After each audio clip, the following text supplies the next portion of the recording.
इस दुनिया में कुछ ऐसी घटनाएं भी हुई हैं जिनके जवाब आज तक कोई खोज नहीं पाया। ऐसी एक कहानी है रूस की, जहां प्रकृति की शक्तियों ने ऐसा खेल खेला कि साइंटिस्ट भी हैरान रह गए।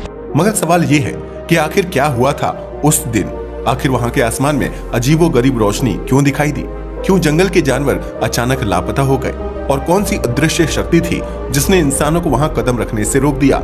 हमें पता है। अब आप सोच रहे होंगे कि आखिर हम बात किसकी कर रहे हैं, तो बताते चले हम बात कर रहे हैं कामचटका डिजास्टर की, जो एक ऐसा मिस्टीरियस इंसिडेंट है जिसने इतिहास में एक डीप सीक्रेट्स का चैप्टर ज्वाइंट कर दिया। कहा जाता है कि इस घटना के पीछे किसी नेचुरल डिजास्टर का हाथ था, मगर न जाने क्यों कुछ लोगों का मानना है कि यह कोई एलियन एक्टिविटी थी। तो सच क्या है? क्या यह कुदरत का करिश्मा था या किसी और दुनिया से आई चेतावनी? तो आइए हम आपको ले चलते हैं उस जगह पर जहां सवाल तो लाखों हैं लेकिन जवाब एक भी नहीं। तो अपनी सीट बेल्ट बांध लीजिए, क्योंकि आप अब एक ऐसे सफर पर निकलने वाले हैं जो एक्साइटिंग भी है और डरावना भी। यकीन मानिए, ये सिर्फ एक कहानी नहीं बल्कि एक पहेली है जिसे आज तक कोई सुलझा नहीं पाया। तो आखिर कामचटका डिजास्टर का सच क्या है, आइए डिटेल में जानते हैं। कामचटका की बात की जाए तो ये दुनिया के नक्शे पर एक दूर दराज का इलाका है, लेकिन इसके दिल में एक ऐसा रहस्य छिपा है जिसने हर किसी के रोंगटे खड़े कर दिए थे। वैसे क्या आप ऐसी जगह की कल्पना कर सकते हैं जहां प्रकृति ने अपनी ताकत से इंसानों को घुटनों पर ला दिया हो? यकीन मानिए, यह कुछ ऐसा ही है। एक्चुअल में ये कहानी है उस दिन की जब कामचटका के घने जंगलों में कुछ ऐसा हुआ जिसे देखकर न सिर्फ स्थानीय लोग बल्कि साइंटिस्ट भी सन्ने रह गए थे। आसमान में अजीब सी चमकती रोशनी, जमीन से उठती रहस्यमयी आवाजें और कुछ ऐसे संकेत जो आज तक अनसुलझे हैं। लेकिन सवाल ये है, यह इवेंट एक नेचुरल डिजास्टर थी या किसी एलियन पावर की छाप, या फिर कहीं यह विज्ञान की सीमाओं के परे कुछ ऐसा तो नहीं था जिसे इंसानी समझ से भी परे रखा गया। कुछ लोगों का मानना है कि यह धरती के भीतर छिपे किसी राज का खुलासा था, वहीं कुछ कहते हैं कि यह किसी बड़े खतरे की चेतावनी थी, और फिर आते हैं वो लोग जो इसे मानते हैं एक सुपर नेचुरल पावर का खेल। मगर हकीकत में यह था क्या, इसे जानने के लिए आपको कहानी में पीछे जाना होगा। लेकिन सबसे पहले बात करते हैं कामचटका की। कामचटका की बात की जाए तो यह धरती का एक यूनिक पेनिनसुला है। असल में कामचटका रूस के ईस्टर्न साइड पर लोकेटेड है। यह जगह अपनी प्राकृतिक सुंदरता और अनूठे वातावरण के लिए दुनिया भर में मशहूर है, जिसका अंदाजा आप इस बात से लगा सकते हो कि यहाँ पर 300 से भी ज्यादा ज्वालामुखी हैं, जिनमें से लगभग 30 अभी भी एक्टिव हैं। तभी तो इस पूरे एरिया को यूनेस्को के द्वारा वर्ल्ड हेरिटेज साइट के रूप में भी मान्यता प्राप्त है। साथ ही हम आपको बताते चले कि केवल वोल्केनो ही नहीं, यहाँ की जैव विविधता भी अद्भुत है। यहाँ मौजूद समुद्री जीव जंतु, गहरे नीले पानी की झीलें और बर्फ से ढके पहाड़ इसे किसी जन्नत सा खूबसूरत बना देते हैं। मगर इस जन्नत में कुछ ऐसा हुआ जिसने इसे दुनिया भर में एक बार फिर सुर्खियों में ला दिया। मगर यह सिर्फ इसकी खूबसूरती की वजह से नहीं बल्कि एक ऐसे डर की वजह से था जो 2020 में यहाँ देखने को मिला था। असल में 2020 की गर्मियों की बात करें तो यह खूबसूरत सी जगह अचानक दहशत में बदल गई थी। एक्चुअल में तब यहाँ मौजूद लोकल्स एंड टूरिस्ट्स बताने लगे कि समुद्र का पानी अजीब तरीके से रंग बदलने लगा है और कई जगह पर पानी लाल और हरे रंग का दिखने लगा है। मगर फिर धीरे धीरे हजारों समुद्री जीव जैसे मछली, ऑक्टोपस, सील मरे हुए पाए गए। यकीन मानिए, यह दृश्य दिल दहला देने वाला था। आप खुद सोचकर देखिए, जो जगह अपनी खूबसूरती के लिए मशहूर थी, जहाँ के नीले पानी को हर कोई देखने की ख्वाहिश करता था, वह पानी एकदम से लाल और हरे रंग का हो गया और उसमें मछली, ऑक्टोपस और सील मरे हुए तैर रहे थे। क्यों लग रहा है ना किसी हॉरर मूवी का सीन? जी हाँ, लेकिन यह कोई कहानी नहीं बल्कि कामचटका की हकीकत थी।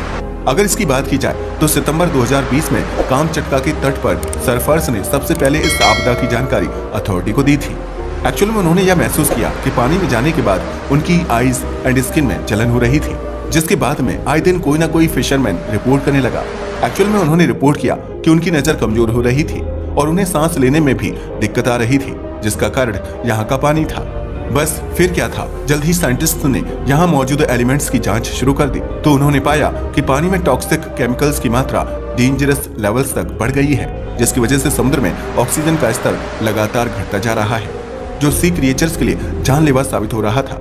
लेकिन सवाल ये था कि यह आखिर क्यों हुआ? हालांकि पहले तो सोचा गया कि यह घटना किसी प्राकृतिक कारण से हुई होगी, जैसे कि ज्वालामुखी विस्फोट या शैवाल की अत्यधिक वृद्धि यानी कि एल्गल ब्लूम से।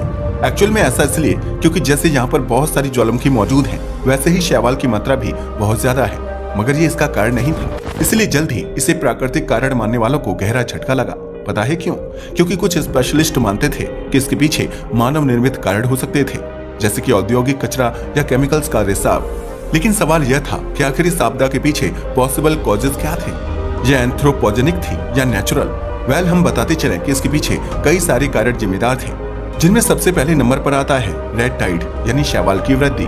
असल में कुछ साइंटिस्ट का ऐसा मानना था कि पानी के गर्म होने और पोषक तत्वों की एक्सेस की वजह से यहाँ पर शैवाल की एक्सेसिव ग्रोथ हो गई थी। लेकिन यह कॉमन एल्गी नहीं थी, बल्कि ये शैवाल जहरीले पदार्थ छोड़ते हैं जो मरीन लाइफ के लिए घातक साबित हो सकते हैं। मगर अफसोस, यह सिद्धांत पूरी तरह से सर्टिफाइड नहीं हो पाया है, इसलिए शैवाल को इसके लिए जिम्मेदार पूरी तरह से नहीं माना जा सकता। नंबर 2 पर आता है possible cause of industrial pollution. असल में कामचटका के पास में बहुत सारे मिलिट्री एंड इंडस्ट्रियल सेंटर हैं, क्योंकि आप तो जानते ही हैं कि रूस तो पहले से ही जाने जाता है अपनी मिलिट्री एक्टिविटीज की वजह से। यही वजह है कि कुछ रिपोर्ट्स ने दावा किया कि इन केंद्रों से रिसाव के कारण पानी जहरीला हो गया है, मगर मिलिट्री ने इन आरोपों से इनकार किया। हालांकि एनवायरमेंटलिस्ट इस पर सवाल उठाते रहे हैं, लेकिन हम आपको बताते चलें कि इसे भी पूरी तरह से इसके लिए जिम्मेदार नहीं माना जा सकता। पता है क्यों? क्योंकि इस दावे की पुष्टि आज तक नहीं हो पाई है। तो चलिए बढ़ते हैं अब अगले कारण की ओर, जिसे माना जाता है वॉल्केनिक इरप्शन। जैसा कि हमने अभी बताया कि कामचटका में बहुत सारे ज्वालामुखी मौजूद हैं और यहाँ पर कई सारे ज्वालामुखी तो आज भी एक्टिव बने हुए हैं। तभी तो कुछ वैज्ञानिकों ने संभावना जताई कि ज्वालामुखी से निकलने वाली मिनरल्स एंड गैसेस ने पानी में स्पेशल एलिमेंट्स डाल दिए होंगे जो जहरीले थे। लेकिन अफसोस, इसका भी कोई ठोस सबूत नहीं मिला है। हालांकि कुछ लोग इसे ही सही मानते हैं। लेकिन एक और कारण है जो इस घटना के लिए जिम्मेदार बताया जाता है, मगर आप यकीन मानिए, आपको इस बात पर यकीन भी नहीं होगा। असल में इसके पीछे कुछ मिस्टीरियस हाइपोथेसिस भी दी जाती हैं। एक्चुअल में कुछ लोगों ने इस घटना को जलवायु परिवर्तन से जोड़ा है, जबकि कुछ ने इसे किसी अननोन बायोलॉजिकल चेंजेस की घटना माना। मगर सोशल मीडिया पर इसे लेकर कई अटकलें भी लगाई गई हैं कि यह एलियंस की वजह से हुई होगी। हमें पता है, अब आप सोच रहे होंगे कि हम सारी घटनाओं के लिए एलियंस को ही जिम्मेदार क्यों बताते हैं। तो बताते चलें, हम कुछ भी अपने मन से नहीं कहते, बल्कि हम वह प्रिवेलिंग ओपिनियन ही आपके सामने लेकर आते हैं जो इसके बारे में बताए जाते हैं। मगर ऐसा नहीं है कि इस घटना को जानने के लिए सरकार ने कुछ नहीं किया। हम बताते चले कि इस पर बहुत सारी गवर्नमेंट इन्वेस्टिगेशन हुई और उनकी प्रतिक्रिया भी आई। असल में सरकार ने इस घटना की जांच के लिए तुरंत एक्सपर्ट्स की एक टीम को गठित कर दिया था। इस टीम ने यहाँ मौजूद पानी और मिट्टी के सैंपल लिए और फिर शुरू हुई इसकी जांच। इसकी जांच के बाद में रिपोर्ट्स आई और रिपोर्ट्स में बताया गया कि पानी में पेट्रोलियम हाइड्रोकार्बन और जहरीले रसायन पाए गए हैं। मगर अफसोस, यह पेट्रोलियम हाइड्रोकार्बन और जहरीले रसायन कहां से आए, उनके सोर्स आज भी अननोन बने हुए हैं। हालांकि लोकल पीपल एंड एनवायरमेंटलिस्ट ने सरकार पर भी सवाल उठाए हैं और आज भी सरकार घेरे में है। तभी तो उन्होंने मांग की थी कि इस क्षेत्र में इंडस्ट्रियल एक्टिविटीज को बंद कर दिया जाए। इनफैक्ट लोकल्स एंड एनवायरमेंट संगठनों ने तो यह भी दावा किया कि सरकार इस घटना को छुपाने की कोशिश कर रही है, इसलिए उन्होंने इसकी सही से जांच नहीं की है। हालांकि इसके बाद सरकार ने कोस्टल एरिया की सफाई और सी को रेजरेक्टेड करने के लिए भी कदम उठाए, मगर समुद्र के जीवन को हुए नुकसान की भरपाई करना तो इम्पॉसिबल था। लेकिन सवाल ये है कि आखिर ये हुआ क्यों? कहीं ये हमें प्रकृति की चेतावनी तो नहीं थी? एक्चुअली में ऐसा इसलिए कहा जा रहा है क्योंकि कामचटका डिजास्टर ने हमें सोचने पर मजबूर कर दिया कि हम अपने पर्यावरण के साथ किस तरह का व्यवहार कर रहे हैं, चाहे यह घटना मैन मेड कर्मा से हुई हो या प्रकृति के कर्म से। यह तो स्पष्ट है कि हमारा एनवायरमेंट इम्बैलेंस की स्थिति में पहुंच चुका है, जिसके लिए और कोई नहीं बल्कि हम लोग ही रिस्पॉन्सिबल हैं। एक्चुअल में हमारे बढ़ते लालच ने ही हमारे पर्यावरण को ऐसी स्थिति में पहुंचा दिया है। आज जैव विविधता का नुकसान हो रहा है, जो केवल समुद्र जीवन को प्रभावित नहीं। तो देखा आपने कामचटका डिजास्टर कैसे हुआ। इस कहानी से हमें यह सीख मिलती है कि अर्थ को बचाने के लिए हमें सतर्क और व्यवस्थित रहना होगा। वैसे आपका इसके बारे में क्या ख्याल है? अपनी राय को हमें कमेंट करके बताना ना भूलिएगा। साथ ही अगर आपको हमारी वीडियो पसंद आई हो तो इसे लाइक और हमारे चैनल को सब्सक्राइब करें। धन्यवाद।